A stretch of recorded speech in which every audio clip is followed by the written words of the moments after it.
How do you properly breathe in a hot yoga class, in a non-hot yoga class, in meditation, and just in life? Pranayama breathing, the extension of the life force control that we do through the breath, that is what I'm going to be talking about today.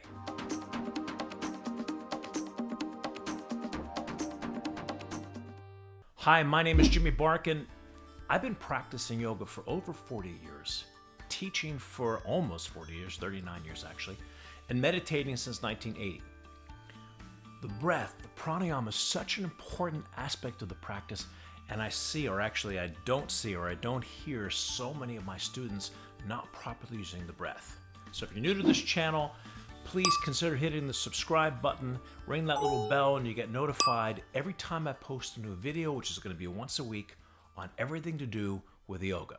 So let's talk about the actual breath first, because that's the key, that's the biggie. Right off the bat, here we go. The sound of the breath that you want to make is going to be felt in the back of the throat. That being said, you still have to keep the throat relaxed and open. You don't want to restrict the throat. If you restrict the throat, you'll restrict the air passage, and not only will you restrict the sound and the energy or the volume of the breath, but you'll actually stop the breath from going deep into the lungs. So what we want to do is feel a connection when we're inhaling through the nose. Feel the connection through the back of the throat. So when you're inhaling, if I ask you to inhale, and if you're in a doctor's office and they put a stethoscope on your back, every time if they say inhale, most people will do this. It's almost like they're sniffing. Instead, what we're going to do, because now what you're doing is when you're breathing that way, you're actually swallowing air. You'd be lucky to get 10% of the air into your lungs if you're lucky. This technique will allow the lungs to inflate to 100% capacity. So when you're going to inhale, it's going to be a different sound and a different technique because you're going to direct it from the throat. So it's going to sound like this.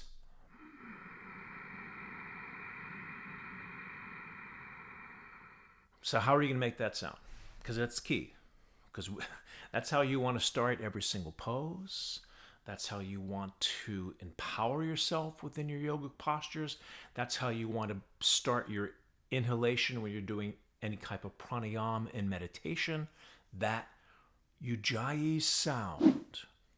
For example, if I were to ask you to inhale through your mouth, it's a lot easier to make the sound through the mouth because the mouth and the throat are more directly connected. So if I ask you to inhale, that's the sound. Different pitch, but that's the sound you want to create. And that's more importantly the feeling you want to create. So this is an exercise that I created that I want you to do with me right now. But watch me first. You're going to inhale through the mouth first. And as you're inhaling, and you want to do it fairly quickly, you want to do it right away, but the breath is going to be long. As you're inhaling, you want to continue to inhale and close the mouth, but then let it go through the nose.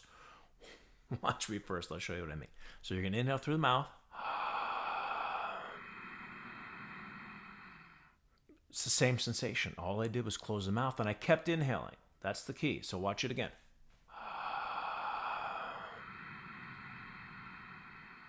And you can hear my lungs expanding. What you don't want to do is this.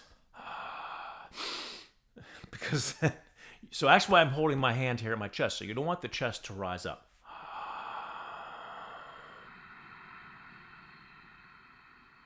That's the sound. That's the placement. Now, when you're taking a breath, let's say you're taking a long breath in. How can I do it for so long? Because what I'm doing is pacing the amount of breath that comes in and comes out. So I'm going to show you the breathing that we do to start our hot yoga class, which is a unique pranayama breathing from our lineage in Calcutta. It's a 6-second breath. So how are you going to create a 6-second breath? Because usually what I hear in my class, when people start to breathe in, they run out of breath for the first 2 seconds, and then they just do this silently. And then when they go back on the exhale, and they run out of breath, and they're just waiting for me to start the inhale because they're already done. So how are you going to get the breath to last for 6 seconds? My teacher would say it's like turning on a valve. Same amount of pressure that's coming in the whole time from the first to the 6th second.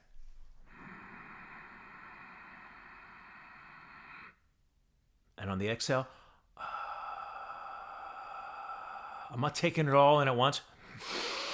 And then I'll run out of breath and run out of breath. I'm going to pace it. So once again.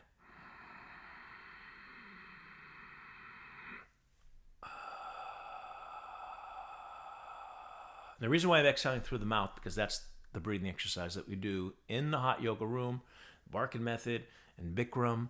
It's a unique pranayama exercise from our lineage in Calcutta. So now that we got the breath down, let me show you the movement to this particular breathing exercise. We normally do it standing, but I'm sitting down because it's just be easier to watch. So you're going to interlace the fingers under the chin. The inhale is through the nose, and in this case, the exhale is through the mouth. Now, in a yoga class, ideally you want to inhale and exhale through the nose.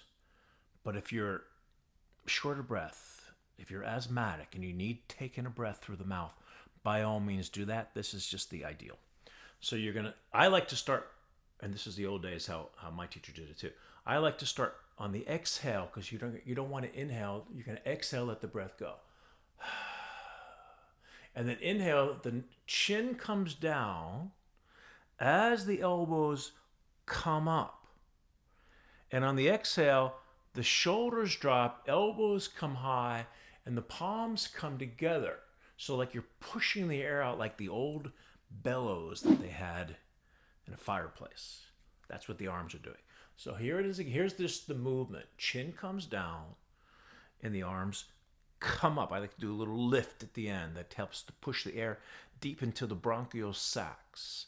And on the exhale, the shoulders drop. You're slowly going to start bringing the palms together, interlacing the fingers, and the elbows high. Some people are going to get the elbows higher than others. It depends on their shoulder flexibility, the range of motion, not just in the connective tissue, but also sometimes the bone hits the bone. So it really depends on, it could be a bone compression. Now let me do the whole thing together, the breath and the movement. Here it goes.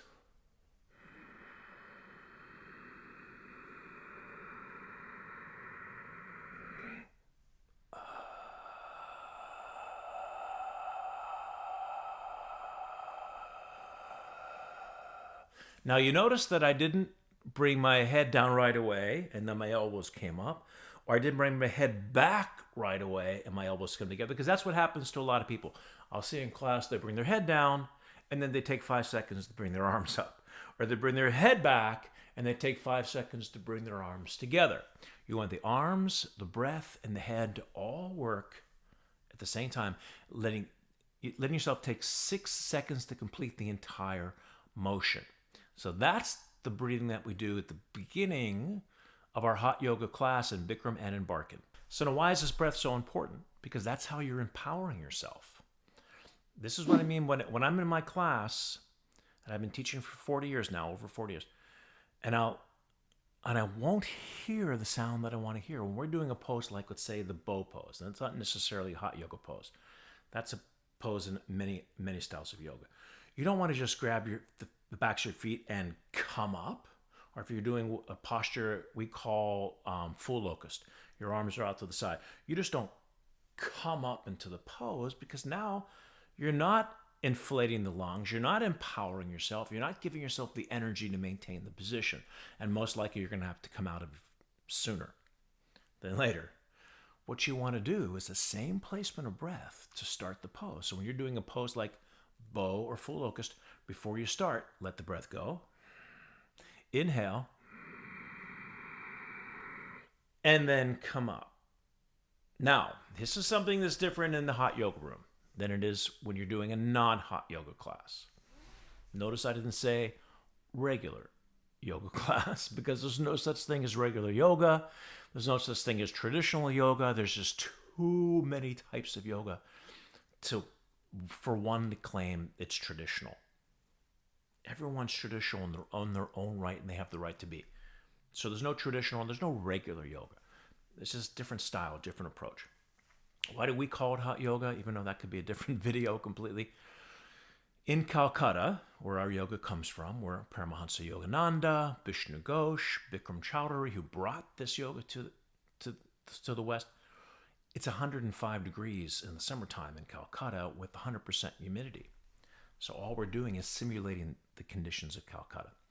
In the hot room, you don't want to let all the breath in and all the breath out in the pose, like they do in some vinyasa classes that are not heated. Some of you might have gone to a vinyasa class and you hear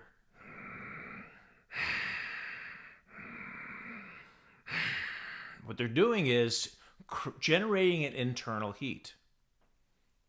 If you do that in a hot room, you're going to pass out, depending on how hot your room is. Ours is about 100 degrees in Florida. Maybe in the summertime it's a little bit less because our humidity is higher. That could be another video too. It's really the heat index is set by the humidity level. If you're going to breathe in a hot room, you're going to pass out and hyperventilate. So what we do, what my teacher would call 80-20, what I like to call percentage breath, when we're doing postures that require lots of strength, like triangle pose, like standing head to knee pose, we're going to take in as much air as we want. The inhale is fine. But then we're going to let little bits of exhale out. My teacher would say short sips of exhale. And when 20% of the breath leaves your body, take it back in again. 20% out.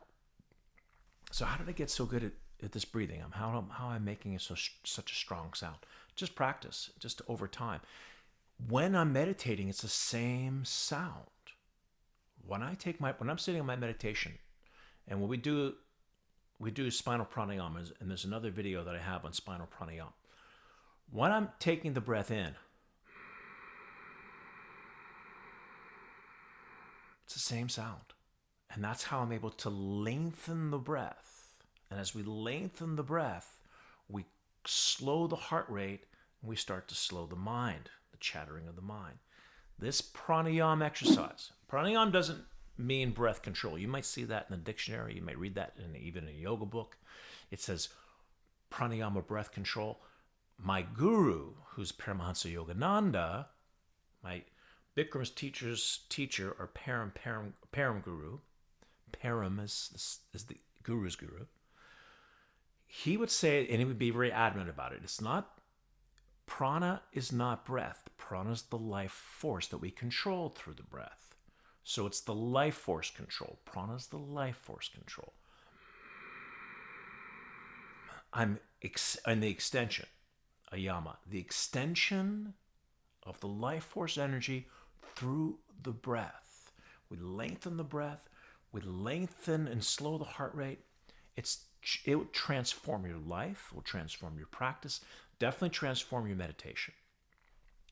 It's everything. This type of breath. You're empowering yourself with that energy. So like I said, I've been doing yoga for a long time, and in the advanced class, there are so many postures that you have to time this breath, this back of the throat breath, perfectly in order to even get into the pose and have the range of motion and the strength. Yoga's strength and flexibility together.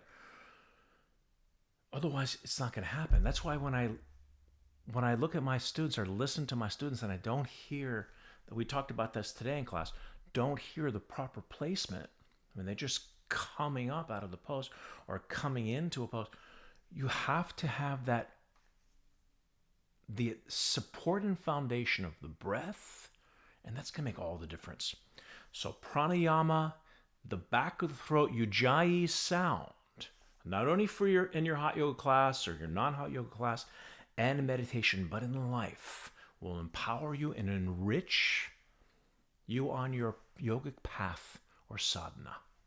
So let me know if you have any questions. I'd love to hear from you. Put your questions, or just feel free to say hi in the comments below. Let me know what you got out of this video today. I'd really like to hear from you. If you're new to the channel, please consider subscribing, hitting that little bell, and then you get notified every time I post a new video. If you're not new, thanks for coming back, and I'll see you at the next video.